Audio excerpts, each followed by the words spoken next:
Okay, so this podcast is about meaning, right? We can talk about it because we can name it and we kind of know what it is.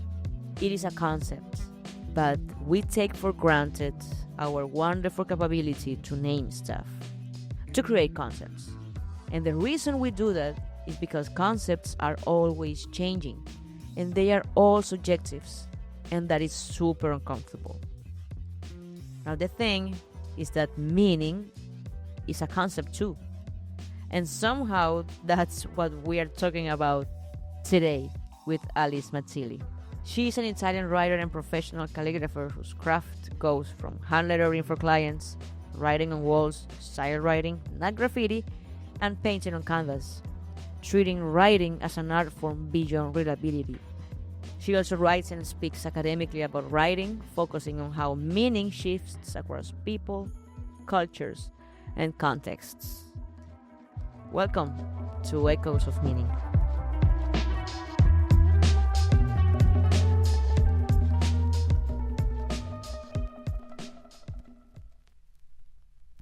Yes, well, thanks for having me. It's a pleasure to be here and talk about what I do, which is not too easy in a way to describe, because like what I'm working around, it's the connotation of words.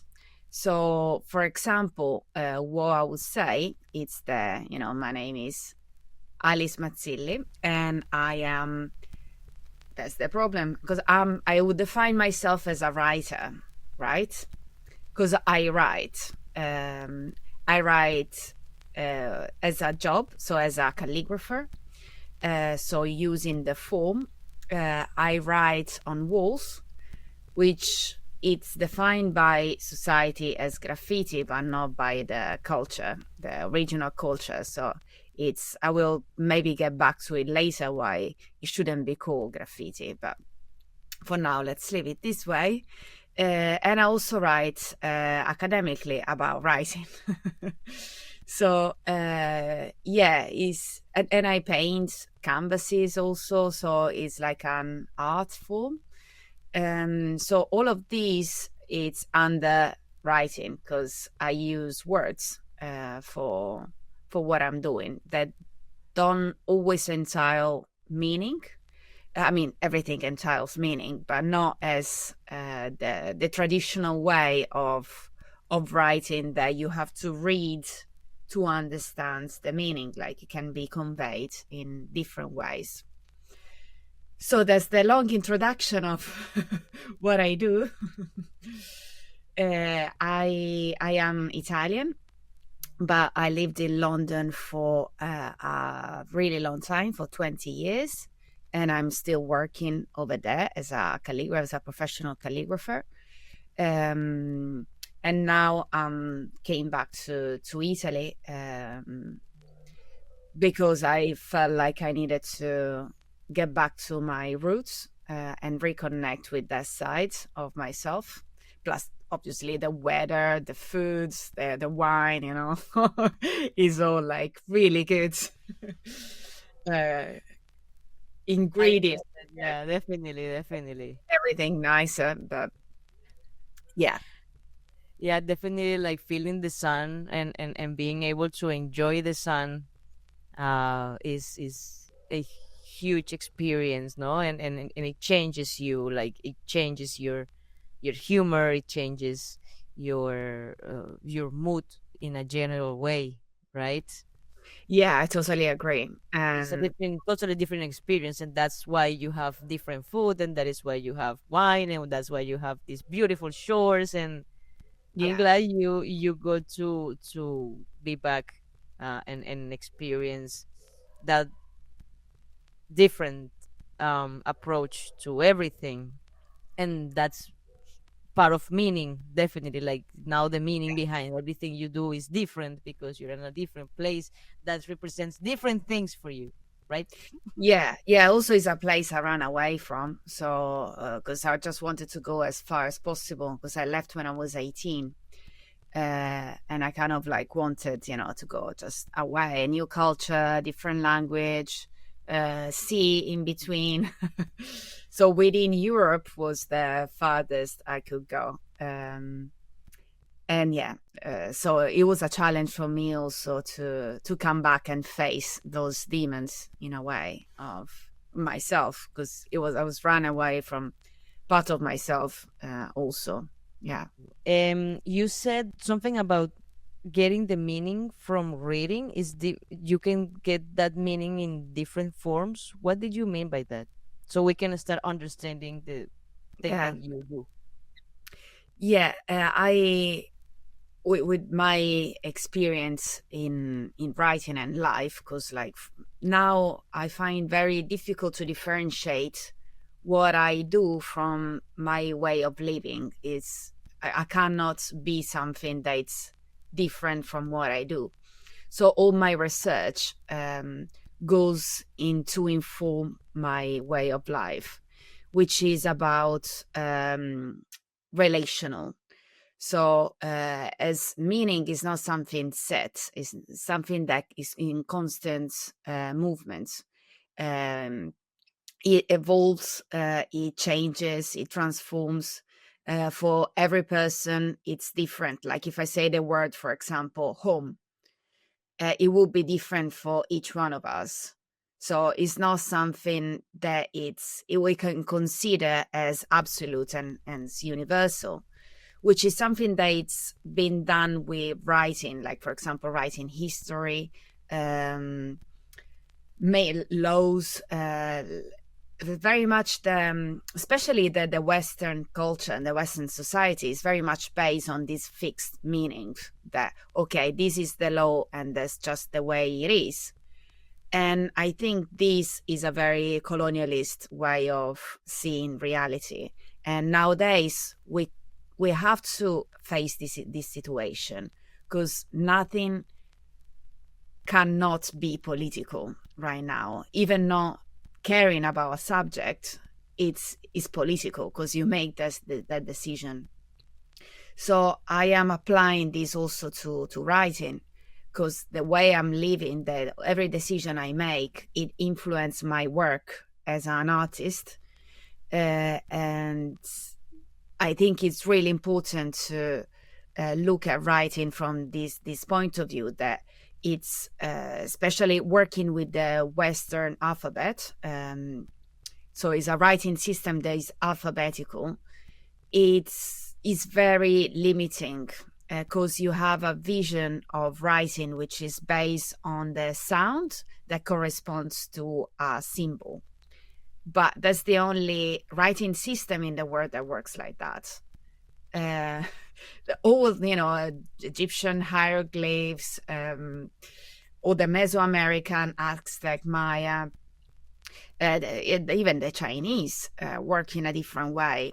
So I find it like very racist to to define things through this perspective, and it's something that for me is really important to talk about, because with calligraphy we give a lot of things for granted. The history of writing starts from the Latin alphabet, but it's not like that. There's like so much more to it, and it was a way of defining a hierarchy of cultures. So the Latin alphabet was imposed to like so many countries, like South America, for example. Well, the whole America, not just South America, actually, because now we kind of like see, oh no, there's always been like that in the north, but no. In Africa, and it stripped the cultures of a huge part of their identity, because all the Mesoamerican manuscripts, the Aztec, the Maya, the Incas, were glyphs. So it was a writing system based on these glyphs. So obviously they look to an alphabetical writer as pictures, but they convey meaning, and they had like a code and a system.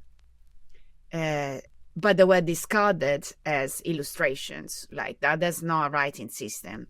And they started the hierarchy of like the the Latin alphabet being something like superior than the other ones. And that's something that with what I do, I really want to point at, and discard this way of thinking. Yeah. So meaning it can be generated not just from reading of the words.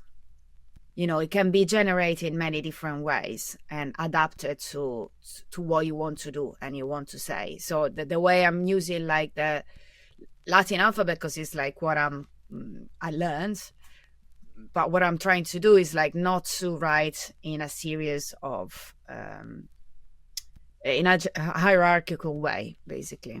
Yeah. Not in a conventional way, but you are like exploring and challenging this alphabet, basically. Yeah. Yeah. That's beautiful because, I mean, when you have this huge questioning on what meaning is, and when you have this interpretation that meaning is constantly changing and moving because we are constantly changing and moving, you definitely have a different, more elaborated perspective on what you can do with everything, basically, right? Because you can definitely challenge it and play with it, Exactly. and explore it. And it's really exciting when I started seeing like that. For me, in the moment, I was like, I can do whatever I want, really, with the words, and it's so much fun. As a calligrapher, the way I learned calligraphy, right, in the UK and Europe, it's most of the workshops they tell you bring a poem or something you want to write. So it's always like about the form, never about what you write. So for me, it's so important if I teach calligraphy, which doesn't happen very often, but it happens sometimes, to get the people to write their own words, even if it's one word, if it's three, live, whatever, it doesn't matter. But it's a word that comes from you, like from this moment, this specific moment, this energy that you are creating. Because the other thing that I've been reflecting a lot upon, it's the writing, in a way, it's this pause between this energy that we have and matter. Like thoughts like tend to be energy, like something that is we cannot touch. It's generated. Yeah. While writing is something that you see like down, like you can see, so it becomes matter. Yeah. And also in physics, everything is based on that, energy becoming matter. That's what we are also, like the reason why we are alive. So why not seeing writing that way also, like the way we generate writing? So more than a technology that we have, is more like a way of being, like a mode of being, which is natural, comes natural to us because we've been doing it forever. It's same as language. It's not something that we created, because like this idea of the human creating something, and it's kind of like the I at the center of everything, is not something I agree on or live by. Yeah. I love that you mentioned physics because like I have been thinking about this a lot for the past couple of years about how we definitely uh of course we have said this before through history. We know this, that first thing we do is think about something and then it becomes reality, then it becomes matter some way along the history. If I can think of flying in a machine, then someone eventually is going to do it. And Yeah. that's how the science fiction works, right? You are constantly creating these scenarios that can become true eventually. and how physics interprets, see, Yeah, interprets interpret. what's going on, you know, because science is this bunch of data that we gather from experimentation with matter, right? And then what physics do or physics does is reading that bunch of data, and it's like, okay, this happens this way because this is what's going on. Actually, it connects all the Yeah, dots. yeah, yeah, yeah. Yeah. It's an interpretation that we have of our environment and the way we perceive things. Yeah, Correct. I was talking about this with a friend of mine yesterday, actually. yeah, And of course, meaning and words, basically the way we conceive words are like an abstraction of the meaning, which is the constant, um like you defined it, and I believe it's important that we go there later. Constantly changing uh concept that we yeah, like extract so we can talk about it. yeah. Exactly. Yeah, it's just a way for us uh, to use language, really. Like that's why we have language. It's like a part of being human. I think. Yeah, is the expression, like the Yeah, way we express ourselves, the symbols we use to express ourselves, uh are tied to what we are, no? yeah, And yeah. yeah, and Yeah, that's what challenging. makes us Yeah. different from other things in the world. Like also the mushrooms, they have like an amazing way of exchanging things that we don't know because we're not mushrooms. So It's just crazy. like we can never know how they work or what they feel.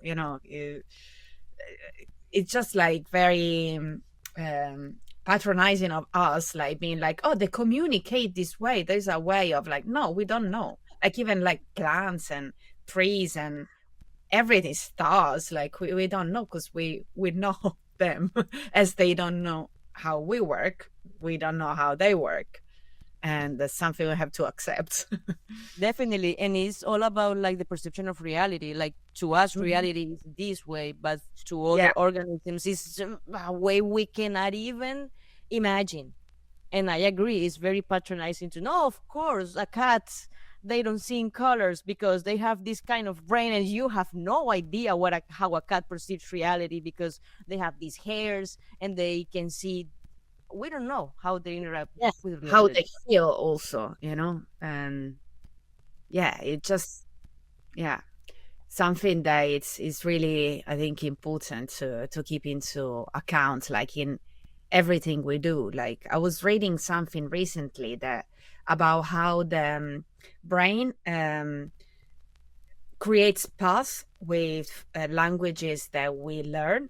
So for example, if you are a German speaker, they did a test and like a scan of the brain, and the language side affects certain parts, like it creates a sort of map, which is very different from an Arabic speaker, because like the Arabic language works in a different way.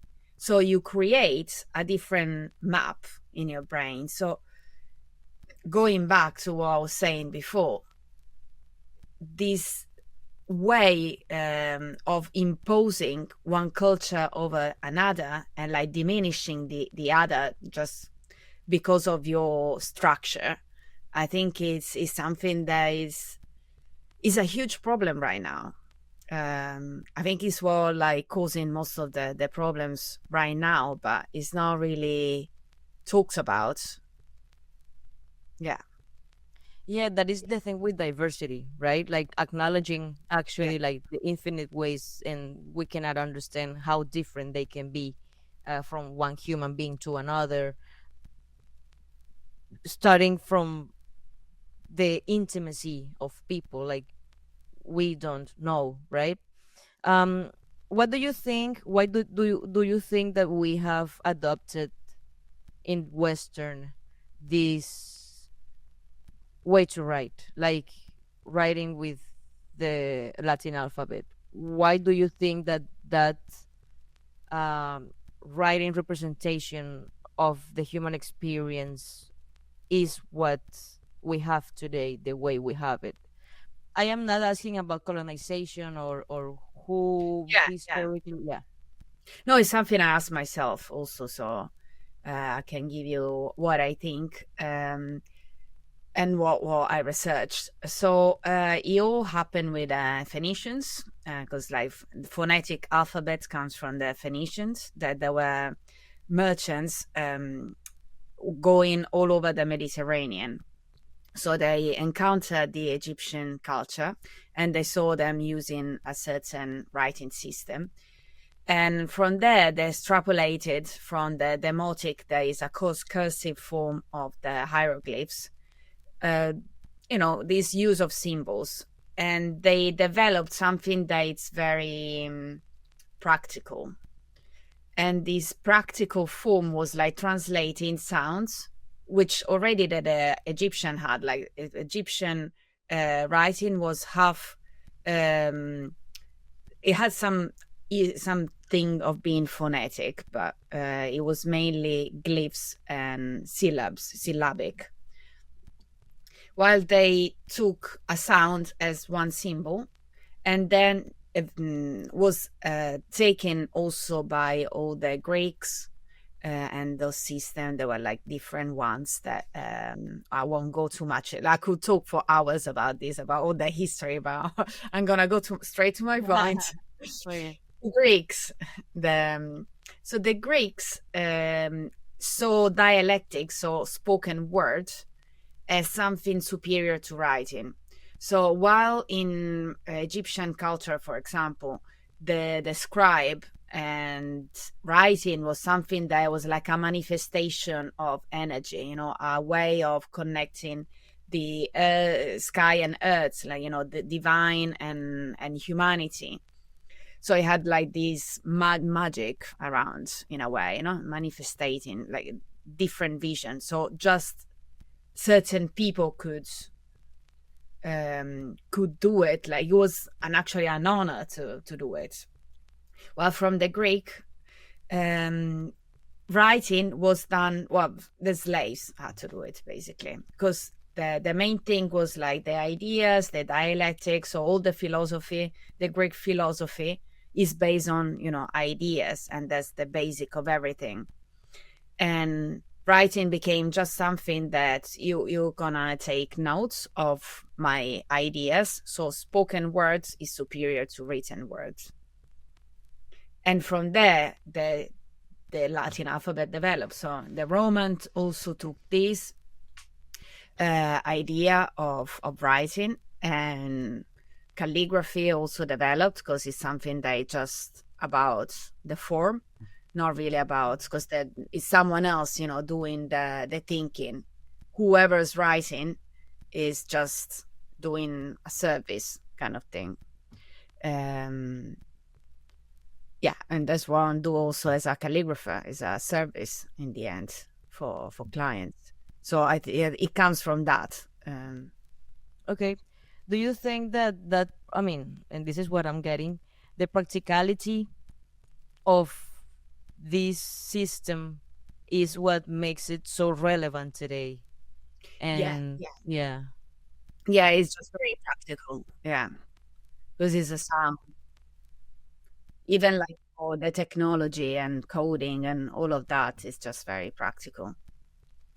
Yeah, and this is what we have based the development, the scientific, the everything kind of development.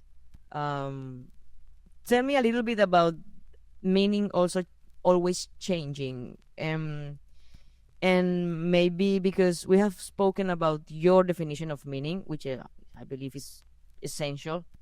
And because I also want to understand the thing that you do, because you said it was very hard to explain, and I think this episode is going to be about us understanding and you being able to explain the thing that you do. So let's go back to that definition of your craft, and you connected it with your life, and I believe that is super accurate. I believe that language is the art that we make all the time, you know. um but tell me a little bit about meaning always changing, and that definition of meaning, is it always changing too for you? What do you how do you feel about that? Oh yeah, for me, everything is always changing, and which is quite difficult when I started, writing academically or to going to conferences. So every time actually just finished writing the talk for a conference next week, and I know already that in maybe like 2 3 weeks, as soon as I talk to some people or read something else, I'm gonna change, and be like, what I said, it just like it's not accurate enough. I have to add more layers to that. So it is so complicated when something is written, to stick with it for me. That's the problem I'm finding. Imagine my website. I haven't updated it in ages because I'm like, okay, let's What is the point? let's leave it like the way. I should I'm just going put to have I will have to update it tomorrow again. but it's okay because like I also have to. It's teaching me to be satisfied to the level I'm at, the present moment. While before, as we talked a little bit about, rushing things and always needed to go to other places fast. Um, Before was like very, it caused me a lot of anxiety, the fact of having to arrive to a final way, like a final place. Now I'm more about the journey. So it's like pieces of my journey, and it's okay. Also because I have more experience, I guess before it was a bit more complicated to be satisfied with something that that you still need to do more research and you need to do more work, put more work into it. So also comes with age, which is a good thing. And yeah, so it's something that you have to learn to live with, that things are always changing and you're not always the same person, or the way you're thinking is always the same. Yeah, I think that we forget that, of course, Yeah, like, because it's a very um in it's hard to find peace in that exactly. idea, right?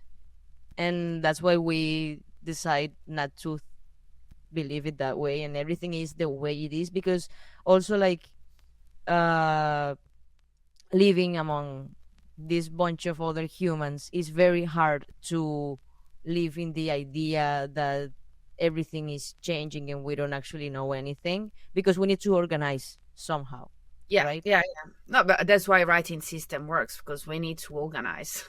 Like, we need to do it somehow. Yeah, Yeah. yeah, yeah. But yeah, it's also letting go, like, yeah, it's good to organize. Then everyone is different, because like some people, they need certain way of living that is very organized, and Yeah. it's okay. It's more like understanding the way you work and accepting it. Like, it's more about acceptance, and my way of living, it's constant change. So if I go against it, as I've done in the past, is it's not good for me, because it's like not accepting myself.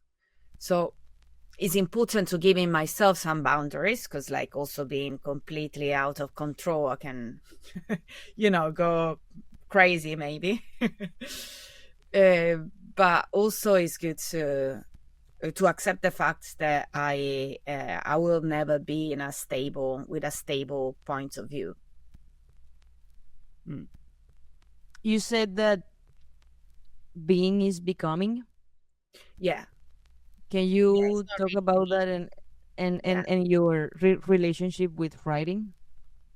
Yeah, so something else I've been thinking about and reading also, like in a philosophy kind of settings, it's this idea of like being doesn't really exist. I'm more towards the non-being. So when you acknowledge the non-being, you kind of go down from the pedestal. You kind of take a step back and accept, first of all, that you without non-being there's no being. So life and death, no, sometimes like this duality that often we don't want to look at. And you just like a moment of energy getting together, uh, related to many other things around you. So seeing yourself as like a being, like something that it is kind of disregarding all the relationship you have with everything around you, the people you meet, the food you eat, the air you're breathing. That's also part of you. So can you really say that like you're like a single individual? And my head doesn't really make sense. And also another um, since I started thinking that way, like putting this big I on a side, I just been feeling so much better, because it's kind of like this also silly, it is being depressed and being down and like, just putting all these things as like me, and it's like, what's the point? Like always like finding like something to put yourself down or up, like it's both ways, it's being like, it's just me is the best of the world, and then you have the opposites that is kind of like depression that you don't want to. And like today's society is very much promoting it, promoting the I, promoting the depression. It's your fault because you haven't worked enough, um, or you haven't done your work, or you're not a good person in the society. You cannot work, and you have issues. So it creates depression. Before, the society works on repression, so like it was repressive towards, with many different ways. But today is about be free but depressed. you know so it's also like something quite difficult for me sometimes to accept, seeing as well like people around me very stressed because of work, or I mean, I guess stressed as well is not there. A lot for many things. But I stopped to stress too much about these kind of dynamics or that society creates. Um, yeah. And you find in your art a way to express this being is becoming philosophy. Oh well, it is. Yeah, it is difficult because like art nowadays is being so touched by publicity and money. Money, they just ruin everything. If there's something good and money gets there, be sure that it's gonna be ruined. So yeah, that's something that it's quite difficult for me to deal with. As well, we today's society that is all about like being accepted. So you have social media and you post something and you kind of like wait for people to like it. It's just like something that comes with social media. So you tend to become someone that maybe you don't really want to be. Like, have we ever thought about who we really want to be? If something is liked, that you do is liked enough, is it enough for you to be that thing? It happened to me on social media that, like, first time I wrote on a piece of glass, I posted it on Instagram. And then, like, I started having all these likes and reposts and things. So for a while I was like, oh yeah, this was good. And then I just started calligraphy. So for me, it was a new thing. And it was good practice. I enjoy writing on glass. So I was like, yeah, let's write on glass and post it. And I had, all these people liking it, lots of comments and things. And then as I got to a point that I was like, I don't care about doing this anymore. Like, why do I have to spend so much time doing this when there's so many other things to explore? And so I stopped doing it, and I do whatever I want, which is not liked. But I don't really care right now. So it depends a lot what you want from it. Yeah, of course. So I've But been going through different stages, asking myself what I really like. okay. I want to go back to your research. What is your focus of your studies, like in your uh digging of this thing that you do? Right. So I call my research writing. That comes from interoception, which is a neuroscientific theory that is like the sensing of ourself. So it's how the body, through recognizing itself in a context, can be for a moment be aware of what it is. That's the way I see it. Then there's lots of like neuroscientific research onto it that I won't go into, but it's basically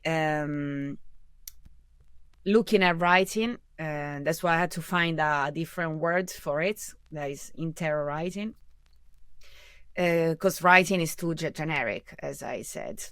So I'm looking at it from like different points of view, which is neuroscience, as I said, quantum physics, philosophy, and the urban culture, because it's something I grew up with.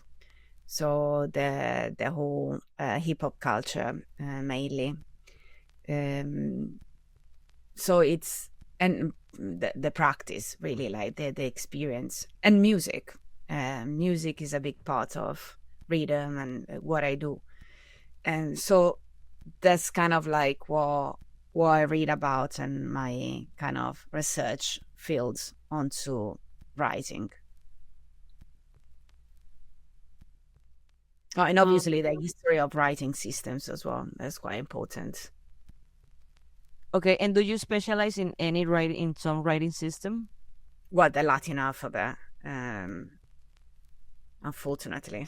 I've done it for so many years. The most boring one. Oh, yeah. The colonialist one. The colonialist. Ay, baby, yes, yes. We definitely are the representation of this colonialism that we have in our heads. Like, we are always, and I believe it's super valuable that you relate these bunch of disciplines, yeah, to try and express in this same alphabet or these fixed ways another different thing. Yeah. Yeah, because actually the reason why I'm so into the I will call it, well, now I will explain it, so I put it there, and otherwise won't know how to refer to it. So the graffiti style, I prefer to call it, I mean, not just me, the people who started it, style writing, because the graffiti word was given to what was happening by the media. So they wrote an article in the 70s saying, oh, these people's doing graffiti on walls. And the pioneers was like, we never called it graffiti. This is like writing, because graffiti kind of entitled the fact that it was like scribbles and, anyway, it's not words that they gave. So why do we have to call something we do with something? Is another way of imposing, an idea. Is like racism. Yeah. So there's especially a writer called Phase 2 that started the movement that was like very active, that came to Italy in the 90s. So was always writing about this. There's a book called Kill the G Word. So the G word is graffiti. And he was like very, very adamant about not using that word, because like you work with words, right, as a writer. So you have to be specific. And what happened with the style writing and tagging also, because like it started from tagging, is that for the first time in the history of the writing alphabet, the symbols were used in a different way. So it was what was happening is like super important in the history of writing of the Latin alphabet, because it's been liberated by the fact that that shape, the symbol represents a sound, and that's it. Because there is not really about that. It's about a protest, creating a rupture in a system through language, through writing, which is something huge, beautiful, which also now that all this, that culture, it's been, very mainstream, and in galleries, there's all these artists doing that. It's something that's never talked about. Like no one says that's writing. No, it's like, oh, it's art. Yeah. I mean, there's also another huge parenthesis to open, but let's not go there now. But it is writing, and that's why, like, these people, those artists, writers, were so particular about calling it style writing, no graffiti, no other thing, not art. It's writing. Yeah. Thank you for that clarification on the word, because it is important how we name stuff. Mm-hmm. It is very, very important how we name stuff, because it sets the approach to the thing. Yeah. Right. Definitely. Tell me about music. Why music and rhythm is important? How do you mix it with what you call writing in this bigger meaning? Yeah, I think again comes from my teenage years being in the hip hop culture, because there was this idea of jam, where there's the 4 elements, which is breaking, DJing, MCing, and writing. And everything is together. So you have music that kind of influence writing, and writing that is influenced by breaking, so dance, and then the scratching that is influenced. So it's like all these circle of things. And mostly people, they do more than one thing as well. Like I used to do like breaking and graffiti. I will always love to rap, but definitely not my thing. So I think since then, my idea of music and writing has been like very connected.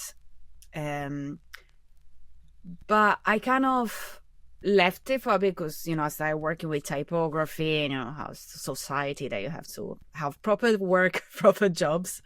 But then I went to live with in our warehouse space with other artists. So one of them was a musician and one was a painter. So we were often collaborating all together, in the evening just for fun. So I noticed that the music that was played could very much influence my movement in writing. So it just came very natural to me, like being okay, like there's something that's really interesting to explore. Like my writing style is like dancing, because it depends on the rhythm and the music that the style changes. Um, so from there, I started exploring that side. I call it jamigraphy. That is like a mix of like jamming and graphia. That is like writing. And yeah, I started doing like some performances and workshops. And the workshops I do, I don't really like to teach calligraphy. I prefer to teach this. There is this jamigraphy that is getting people to write, just responding to rhythm rather than being, oh, this A perfect. Does it have to be done in this way? Because I believe everyone has a beautiful handwriting. It's just that you don't explore it. But handwriting, is something that we all have different. Like it's like a fingerprint. Like even if I try to write like you, I won't be able to. Like in medieval scribes, for example, they all learn the same script by the same master, and they had to work on the same book. So they were trying to write exactly in that way. But you can see there is different people, even on the same style. So it's even if you practice everything, try to be as the same as the other person, there will always be something different. And I think that's beautiful.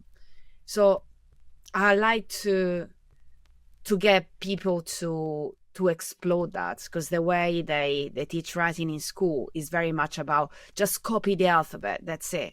But no, we all have like different way. Like maybe I like to write fast and slanted. Some other people like to write slow and very rounded. And so we all have different rhythms, and it's something that definitely should be taken into consideration when you learn how to write. I agree. Um, this thing that you are describing of that it's part of that gemography is part of is a concept, right? Is like a is unity. When you mention different aspects of the hip hop culture, you're talking about the same thing expressed in different ways. Am I right? Yeah, that's Yeah. right. So it is uh, a unity. Is it is what I believe is the fun part of culture, like exploring the meaning behind all those different expressions, right? Yeah, Okay. exactly. We agree And on that. just not be confined to one, you know. Yeah. Yeah. I mean, that's the agreement we are trying to make, right? Like, yeah, it is infinitely diverse, but it is expressing this thing that we are constantly exploring through these disciplines, which is disciplines. Let's call it disciplines to call it Yeah, no, that somehow. disciplines. Yeah. Yeah, thank you, because discipline is also like rigorosity, Yeah, and but and this, yeah, that's why I was again with the being, meaning, it's like yeah, I muy believe that bien. discipline is a good thing, although I'm not rigorous at all. But discipline is just Yeah, something that you like to repeat. That's and the repeating of that thing like makes it evolve. So that's the way I see discipline. yeah, you Yeah. need to be disciplined so you can explore Yeah. whatever so you can actually do any kind of Evolve. work. Yeah. Evolve, Yeah. thank you, yes. And this whole thing brings me to identity, to the meaning of identity, and that is a concept that is so complex. And this is not the first time I bring this up in this show, because I am exploring the meaning of identity, because what I believe right now is that identity and the meaning that you give to what identity is or can be is how you identify yourself, actually. So if you define identity as the way you dress, for example, the way you dress is your identity. You know, if you build this identity concept, definition, meaning, you are working on yourself. You know, what do you what do you think about the relationship, or how do you relate identity with your research and the thing that you do? Right, identity is also like a big subject concept that I research on, which is connected to what I was saying before about the I. You know, like how society right now, Western society, it puts all these weight onto the single identity, because right now we all have to self-design ourselves all the time, because every decision you make, it's somehow your identity, you know, even if you don't make decisions. Like if you decide not to give a damn about how you dress, is still a style decision. So like you cannot escape it. Like before, if you were poor, you just dress with those clothes. That's it. It's not that you really have, you had more, okay, poor people dress like that, aristocrats are dressed like that. You know, you have like this kind of distinction. Now you have choice. Um, so it's all like decision that you have to take about yourself and like build who you are. It seems like the self is just such an important thing. Uh, there's kind of like a distraction from everything that is happening around you. You know, there's so many other things, because like it's not just your decision, but it's like what it's around you, where you live. So I think it's very overrated, identity. I think it's something Oh, that we should drop a little bit and be more open to. Uh, just don't even think too much about this idea of having one a fixed identity. I Uh, agree. Yeah. it And just that like is, yeah. kind of like puts you in this like overthinking state that like you have to find your identity. Why? Who said that? Why you have to find it? You cannot just Be, exist. yeah. Yeah. And that is your identity. Like your definition of identity is being. Um, I think it is Yeah, more like becoming. Yeah, becoming eso. Sí. yeah. Yes, yes, you Because like mentioned it. being is like kind of like as a word, I see it now as like a very static. You know, it's like being is like okay, it's making a point of like this moment. Like becoming is entitles like transformation and The movement and development. Yeah, fluidity. Yeah, yeah. yeah. It's Oh yeah, walking. It's, identity is becoming basically. uh-huh. Yeah, I agree with that. But what I want to know is this exploration, right? This exploration of becoming, this path that we are walking.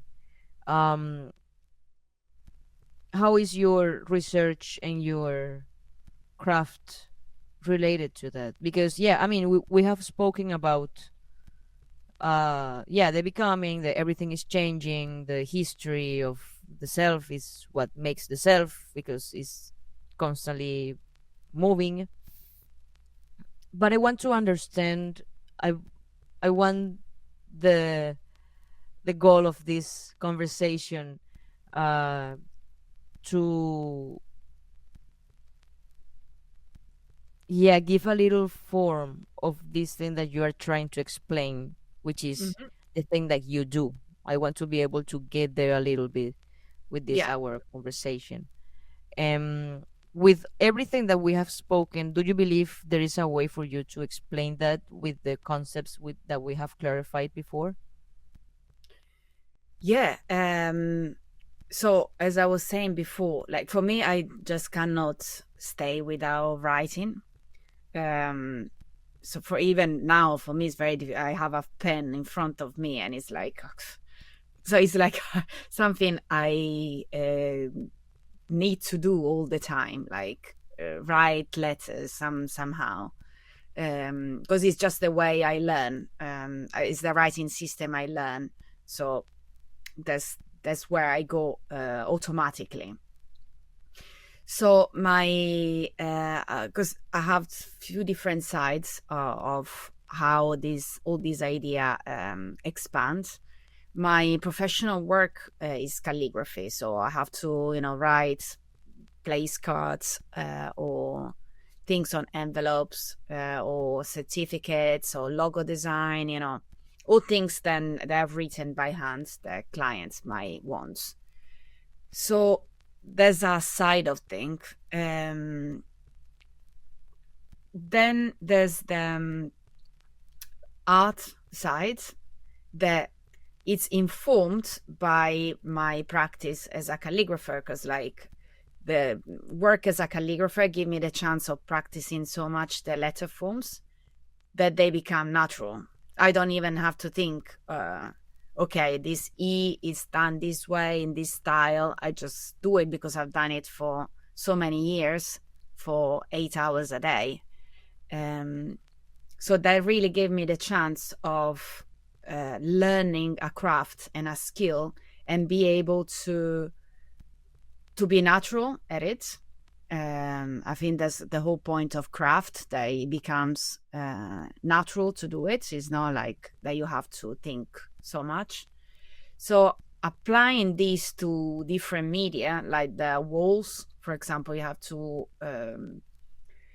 look at the wall from with different eyes than working on paper, for example. So you have to think of colors. You have a spray, which is a very different tool from the pen.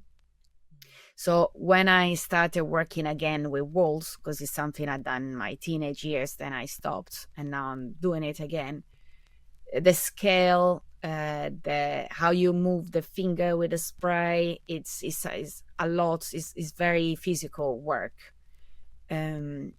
While the calligraphy work is in the studio, so it's like not much moving. It's like on a paper, so it's very static. So it's still is writing, but it's like very different.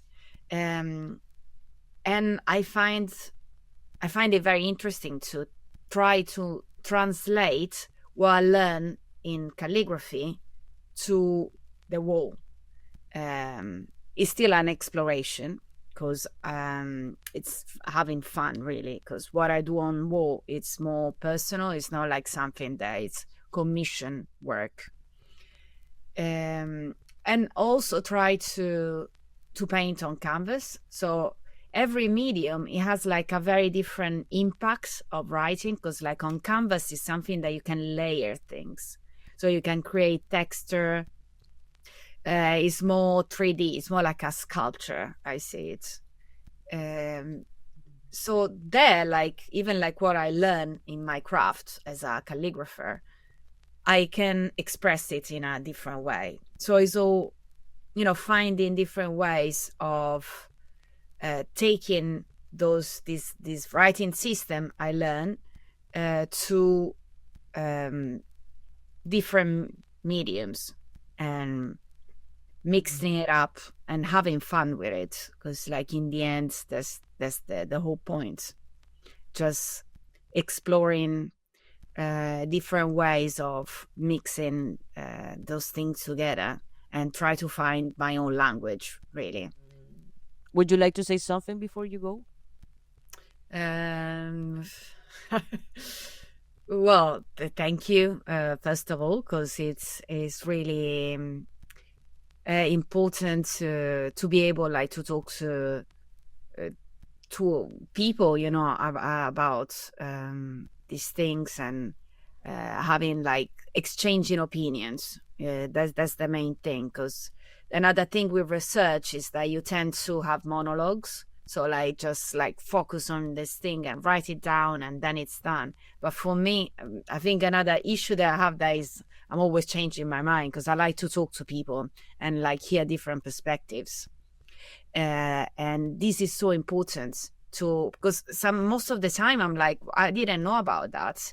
When I started my writing passion, like my point of view was very close because I didn't know many things. And it was just by research, by going to different conferences, talking to all sorts of people, that I enrich my point of view. And it's like something really beautiful that we can have from the experience of living in a society. And yeah, so I'm glad to have the chance to do that with you and the audience, which anyway, if you want to write to me about anything, please do. Either my email or my Instagram, which is Alice _ Seshat, which is SESHAT. That's my Instagram. Then my email address, it's interrowriting@gmail.com. Thank you for listening to Echoes of Meaning. My name is Camila Sabogal. I'm a media producer at MultiLingual Media. And if today's conversation stayed with you, I would really appreciate if you left a comment or rated the podcast whenever you're listening. It helps more people find these stories and the meaning behind them. See you next month, and let's remember to listen.